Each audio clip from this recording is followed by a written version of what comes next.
teman yang mau mendaki di Gunung Bakaraeng, khususnya yang lewat jalur Tasoso, itu tidak diwajibkan memakai pakaian warna merah. Nah,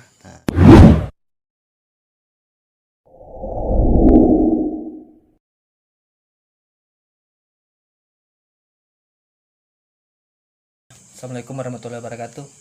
Assalamualaikum warahmatullahi wabarakatuh. Kembali lagi di channel kita Rangganda. Kali ini saya berada di salah satu gudang alat KPA Garmet Sinjai. Sekarang saya bersama salah satu pendiri KPA Garmet Sinjai, Kanda Taufik. Selamat malam Kanda. Malam. Ya. Kali ini Kak Taufik ingin berbagi kisah-kisah mistis selama bergelut di KPA. Bisa ceritakan awal kisahnya, Bang? Maksudnya kisah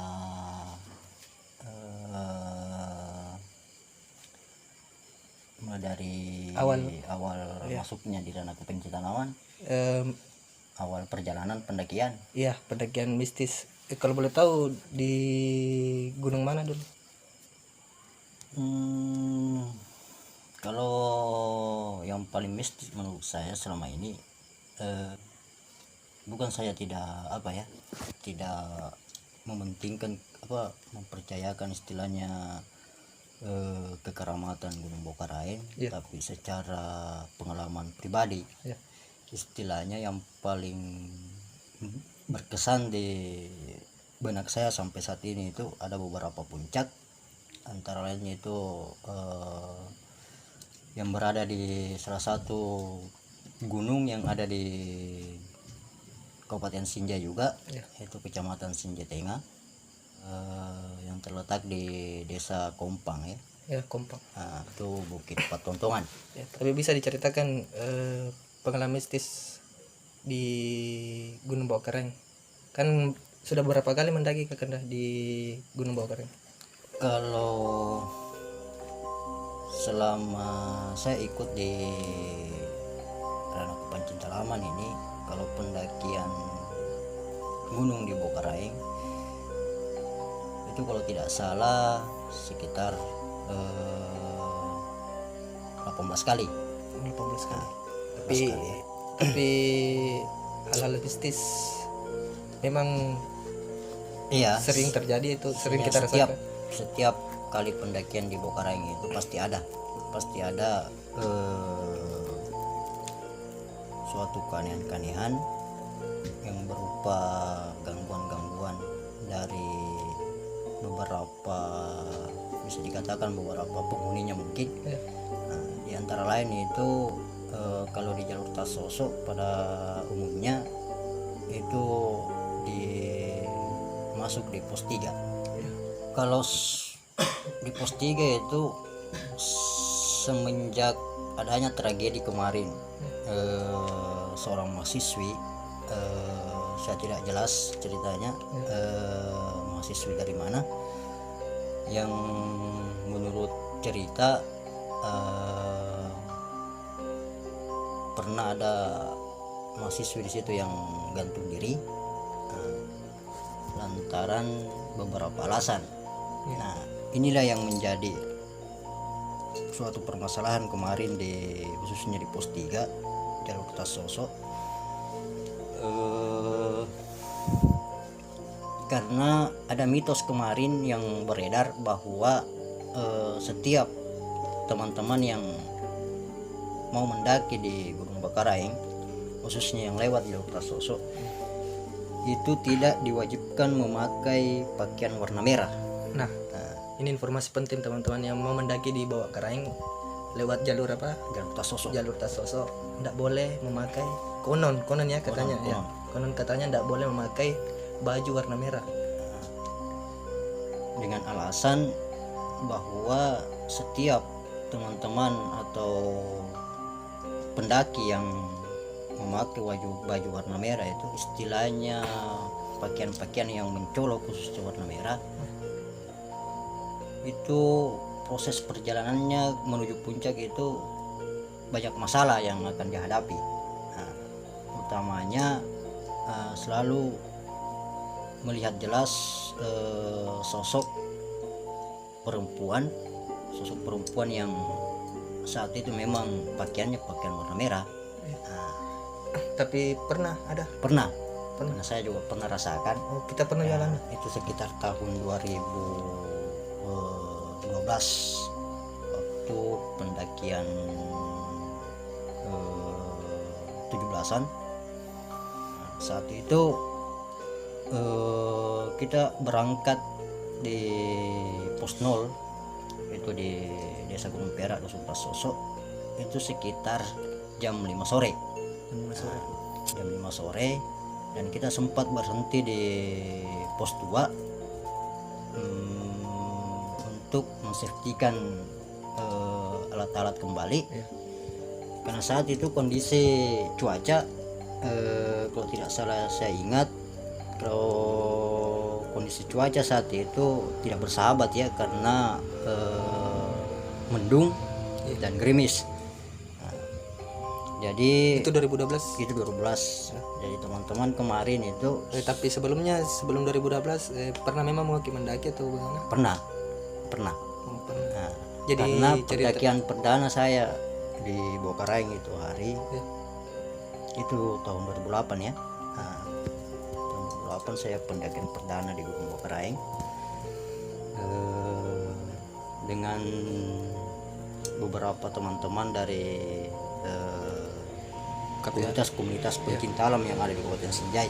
Nah, di 2008 ini sebenarnya ada juga beberapa pengalaman mistik, tapi yang paling ekstrim menurut saya pribadi itu pendakian 2014 sampai 2015 kemarin. Itu dengan gunung yang sama itu. Gunung yang sama, Bokaraeng. Bokaraeng. Karena 2000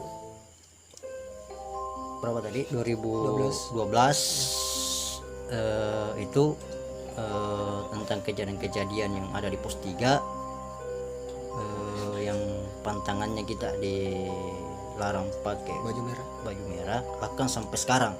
Oh, Sampai sekarang mitos itu masih berlaku, tapi kebanyakan teman-teman saat ini khususnya yang bergelut di ranah pendakian itu sudah tidak percaya lagi karena menurutnya itu mitos. Nah, Tapi penduduk setempat itu tapi sampai saat ini penduduk setempat khususnya para warga yang ada yang bermukim di Dusun Tasoso masih mempercaya itu, karena sampai saat ini sosok yang pernah gantung diri di lokasi pos 3 itu terkadang masih bergantayangan ketika ada pendaki laki-laki yang tidak memperhatikan teman-teman perempuannya. dalam artian itu bagaimana?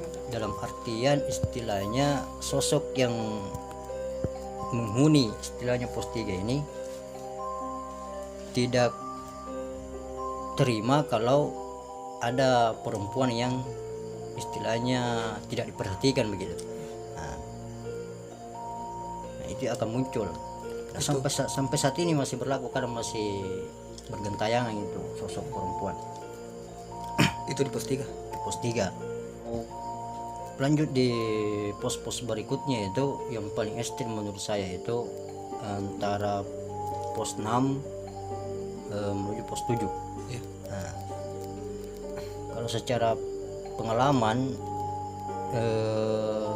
di antara pos 6 dengan pos 7 ini istilahnya kita tidak boleh mendaki di saat hitungan ganjil.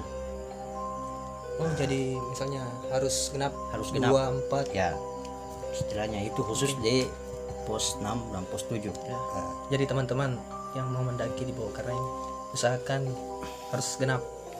karena itu secara pengalaman pribadi ya, karena kemarin juga waktu mendekati itu memasuki pos 6 pos 7 sempat ada rombongan yang istirahat di pos-pos yang lain. Nah, saya dan kawan-kawan yang lain itu kalau tidak salah 7 orang lanjut ke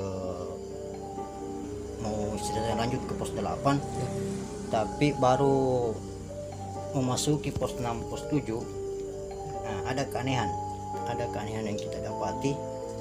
Nah, bukan cuma saya yang merasakan, tapi yang saya temani itu yang 6 orang juga merasakan. Karena seakan-akan kita melihat sosok pendaki yang betul-betul mirip dengan pendaki-pendaki seperti biasanya. Oh, jadi kayak orang-orang pendaki lain. Pendaki lain, karena mulai dari ujung kaki sampai ujung rambut itu pakaiannya itu kayak pendaki memang. Iya. Nah, pas kita mau dekati itu orang yang jalan duluan, nah di situ keanehan terjadi, karena tiba-tiba orang yang kita ikuti di depan itu tiba-tiba lenyap. Oh, jadi Nah di situ kita sempat linglung. kita posisi kita di mana sekali itu waktu? Waktu masih menuju pos 6, pos 7. Kita di depan, di belakang. Saya posisiku kemarin itu di paling belakang ya. Ya. Istilahnya kalau posisi perjalanan sweeper gitu. Sweeper. Karena kebetulan yang saya temani kemarin itu yang 6 orang, ada cewek 1. Nah, ini juga yang menjadi suatu permasalahan sampai saat ini masih berlaku, karena di situ juga saya baru mengetahui bahwa ketika kita membawa perempuan naik ke puncak, khususnya di Gunung Bokaraing, kita akan mengalami suatu permasalahan ketika perempuan yang kita temani itu naik mendaki. Iya. Itu istilahnya dalam hal PMS atau masturbasi. Iya. Nah, MS berhalangan. Nah, Iya. ini yang mungkin menjadi salah satu sumber awalnya sebuah permasalahan. Kenapa tiba-tiba kita diganggu semacam sosok-sosok pendaki yang kita tidak ketahui asal usulnya. Karena itu sempat waktu kita sampai di pos 8 kita ketemu itu yang 3 orang. Nah, kita ketemu 3 orang. Kita tanya. Enggak, kita istilahnya istirahat dulu di pos 8 sekitar hampir 1 jam mungkin kita istirahat, pasang tenda sembari menunggu rombongan teman-teman yang lain yang masih di pos-pos bawah. Nah, lantas ada salah satu kawan yang coba menghampiri itu 3 orang. Saat itu kondisi pos 8 itu masih rimbun, masih ada istilahnya semacam triangulasi di situ, tapi saat ini triangulasinya sudah tidak ada. Nah, di situ di dekat triangulasi sosok yang 3 orang itu duduk yang kita temui tadi di antara pos 6 dan pos 7. Nah, kawanku yang 1 orang itu istilahnya coba menghampiri bertanya. Nah, tapi dari semua pertanyaan yang disuguhkan oleh yang 3 orang itu tidak ada satupun yang bisa menjawab. Nah, kondisinya ceritanya sosok yang 3 orang memang agak beda sesuai dengan penglihatan, pucat gitu. Nah, pas ceritanya kawanku balik, ada juga lagi ceritanya yang bilang panas air untuk bikin kopi. Siapa tahu keadaan pucatnya itu orang sebenarnya lantaran cuma dingin. Nah, tapi terlihat jelas di situ dulu. terlihat jelas. Terlihat jelas karena yang saya ingat itu 2 laki-laki 1 perempuan. Itu sosok laki-laki tuh 2 orang agak gondrong.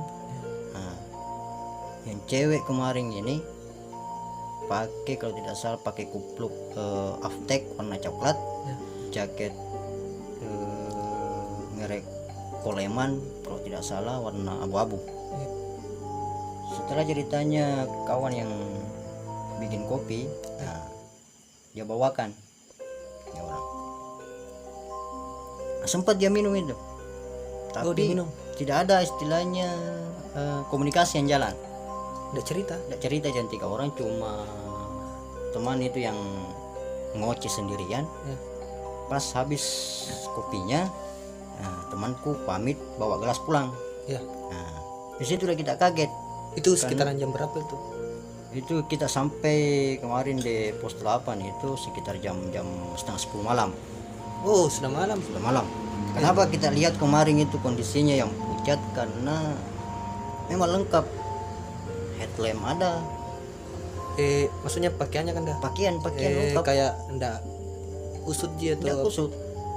Cuma yang anunya ceritanya karena agak basah, Ya. seperti kita ceritanya karena kondisi kemarin waktu berjalan itu Ya, hujan. gerimis ya. Ya. Nah, itu yang kita pikirkan, mungkin gara-gara dingin sih, nah, istilahnya pucat. Ya, Nah, kalau kita kasih kopi. kasih kopi Ya. supaya hangat badannya. Tapi pas kita habis kasihkan kopi itu, tiba-tiba kawanku kasih pulang gelas. Ya. Nah, secara spontan itu yang 3 orang yang duduk di sekitar tanggulasi yang ada di pos 8 kemarin itu tiba-tiba lenyap. Di situ timbul beberapa pertanyaan Ya. antara saya 7 orang itu. Karena timbul beberapa pertanyaan, bilang, siapa memang ceritanya yang Di sana. duduk tadi, Ya. 3 orang itu. Nah, sampai ceritanya itu pertanyaan-pertanyaan istilahnya kita bawa sampai di puncak.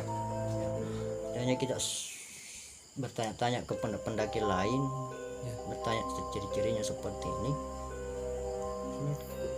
Mereka tidak ketemu. Dan itu merupakan, menurut saya pribadi, itu merupakan suatu keanehan ya, Ya, kan ya. yang mungkin saja sampai saat ini kadang-kadang masih bisa teman-teman dapatkan di setiap jalur, khususnya di jalur Tasosok. Nah, karena bagaimanapun ceritanya kondisi gunung saat ini, meskipun sudah masuk di zaman-zaman pendakian modern, Ya. tapi istilahnya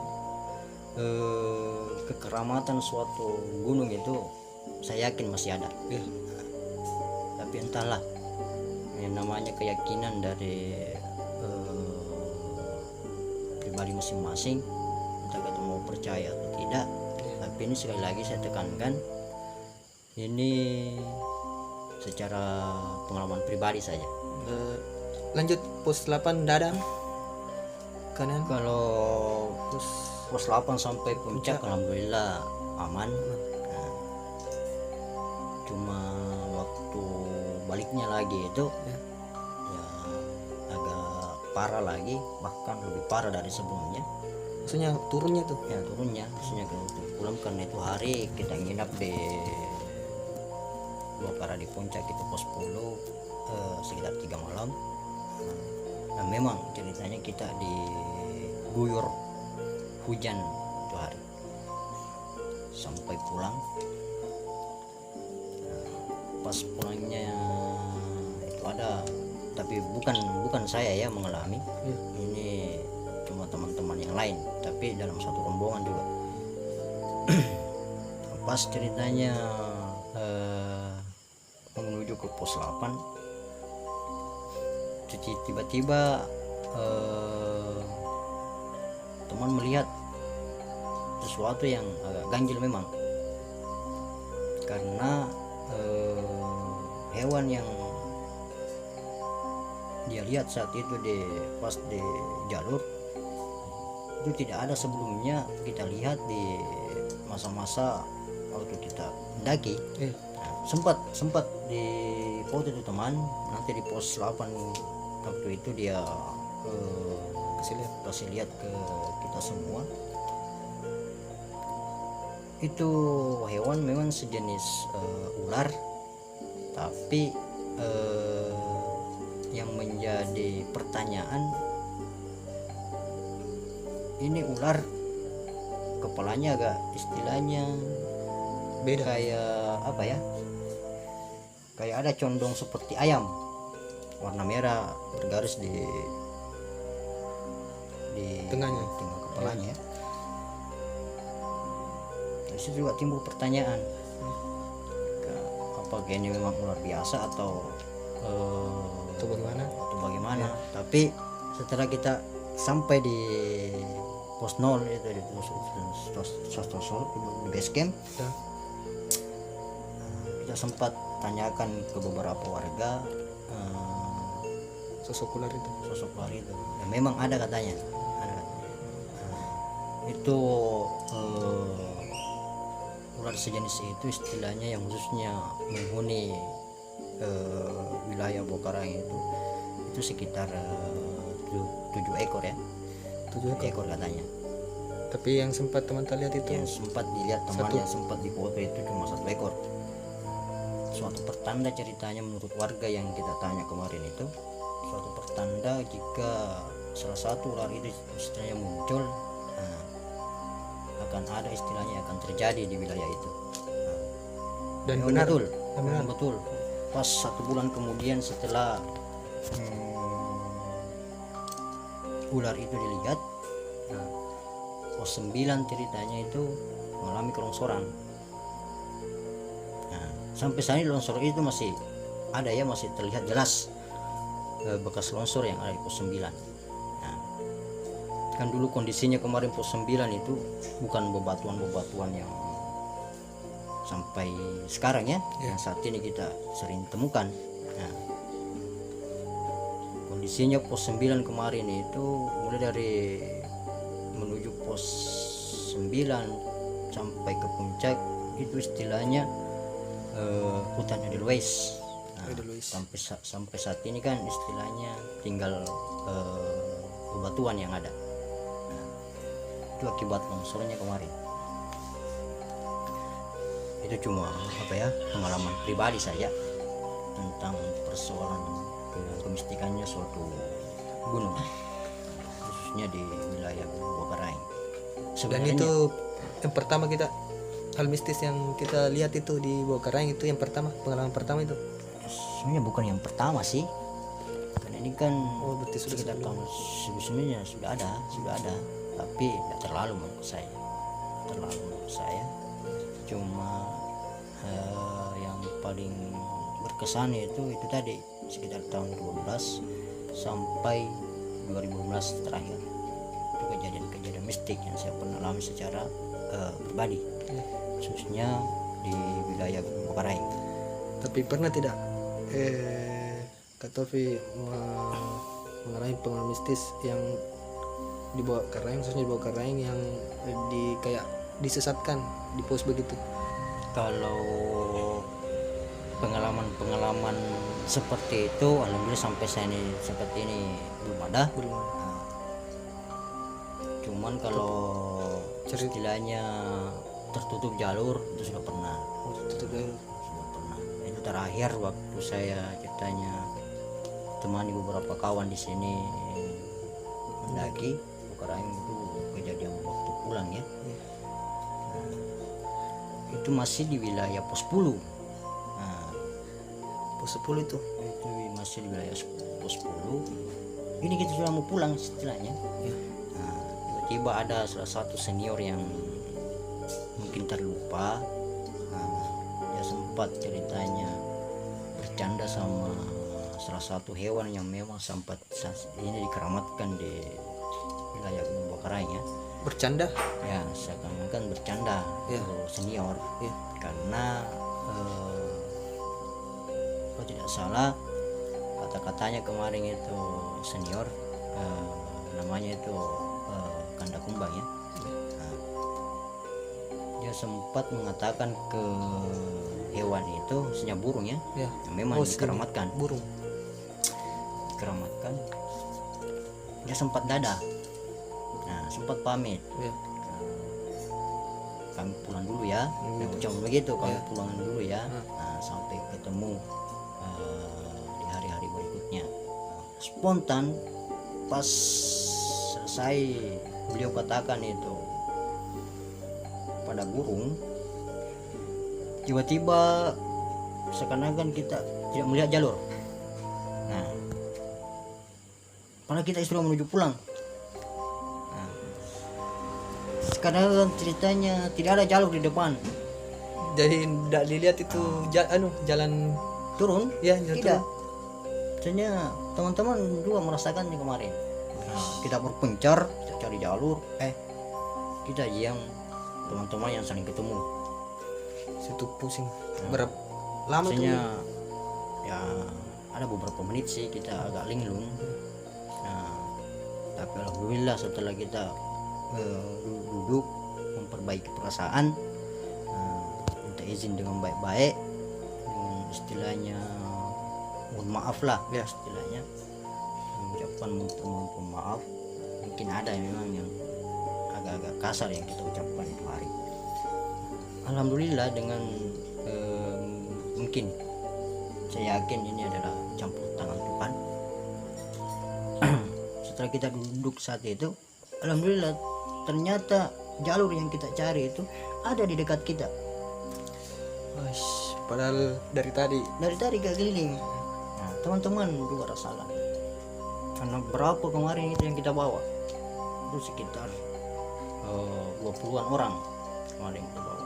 Nah, kalau tidak salah itu pendakian berapa aja teman-teman itu kemarin. Tidak saya pendakian ketiganya kalau tidak salah. jadi itu ya cerita-cerita yang dialami Kak Taufik. Mungkin ada pesan-pesan untuk para pendaki yang khususnya yang mau ke Gunung Bawakaraeng. Apa ya, kalau masalah pesan-pesan sih mungkin ada beberapa Ya. cuma mungkin istilahnya bukan saya ceritanya, saya sebelumnya mohon maaf kepada teman-teman khususnya yang saat ini berkecimpung di ranah pecinta-laman atau di ranah pendakian. Bukannya saya ceritanya mau menggurui di sini. Ya. Nah, tapi istilahnya mungkin saya mau berbagi istilahnya tentang apa-apa yang ceritanya harus kita perhatikan di Gunung. Suatu wilayah, maksudnya kalau kita pergi mendaki. Nah, mungkin teman-teman lah sudah paham bahwa setiap personal itu tentu ada etika yang harus kita jaga. Betul. Nah, tentu harus ada adab-adab yang harus kita pahami baik-baik sebelum kita memasuki wilayah itu.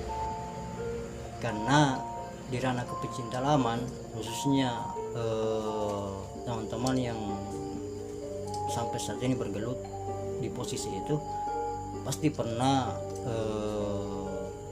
mendengar atau pernah dikasih lah beberapa materi tentang istilahnya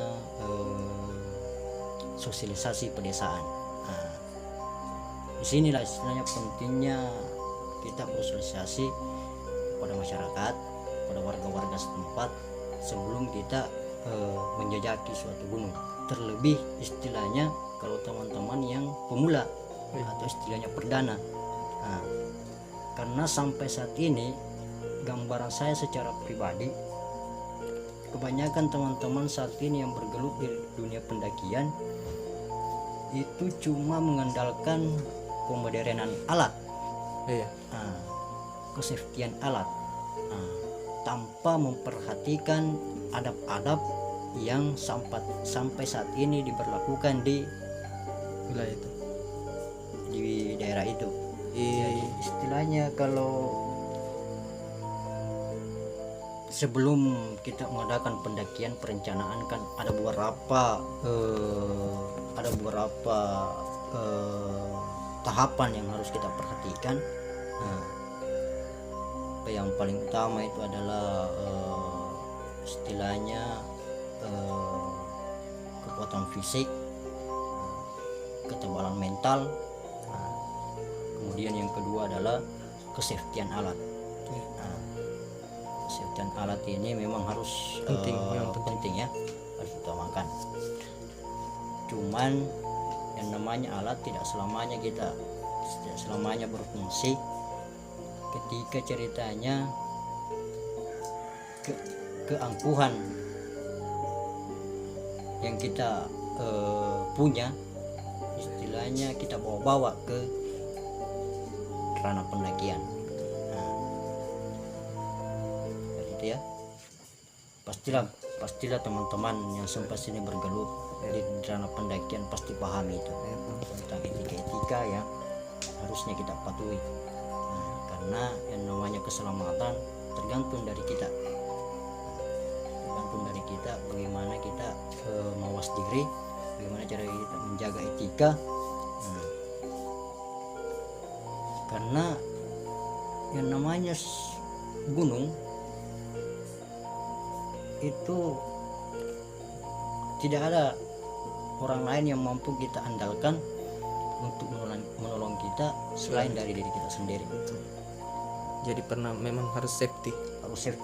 Makanya harus diperhitungkan sebelumnya. Bulan misalnya bulan berapa Gua Karaeng muncul badai-badainya, musim hujannya bulan berapa. Itu harus semua itu harus diperhatikan semua. Nah, karena jangan sampai alat yang kita bawa ini adalah alat istilahnya kalau saat